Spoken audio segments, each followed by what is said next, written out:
So now that we're completed with the field work of this mission, we'll go ahead and log on to GCGC's website, download their base station file, upload that along with all our files from the flight today, and start the processing. We will go ahead and log on to MD Infinity and start the upload of the files for processing.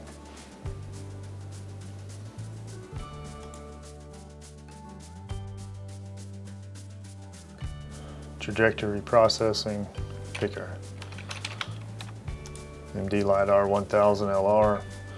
So once we georeference, we can take a quick look at the data, make sure everything is where we need it before we export it and bring it into the next step.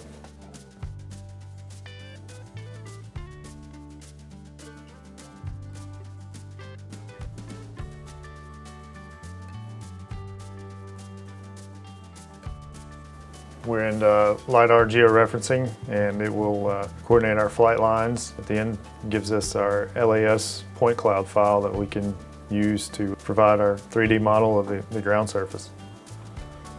Take a look at the results, quick preview.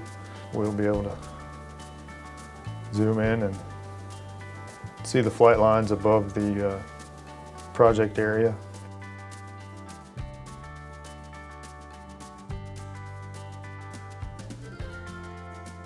So we have downloaded our LAS file from MD Infinity, and we'll go ahead and drag and drop that into the business center, and we'll take a look, check it out, make sure everything looks good, clean it up, and then bring it back into MD Infinity for ground classification. All right, so now that we've brought the LAS file in, we'll head over and start taking a look at it. So one thing we'll do is we'll kind of turn the file on its side, look for any points that may not have gotten a return that may show up down here below.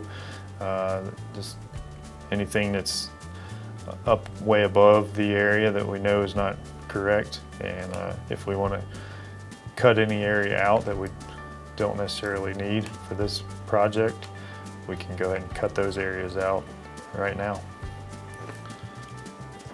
MD LiDAR 1000 LR was able to provide us with almost 62 million points on this short 22-minute flight.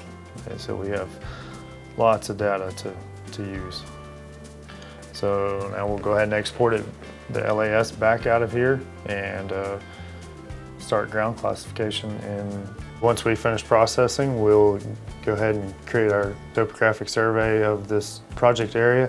Then we'll turn it over to our engineers to start the proposed design and start the project.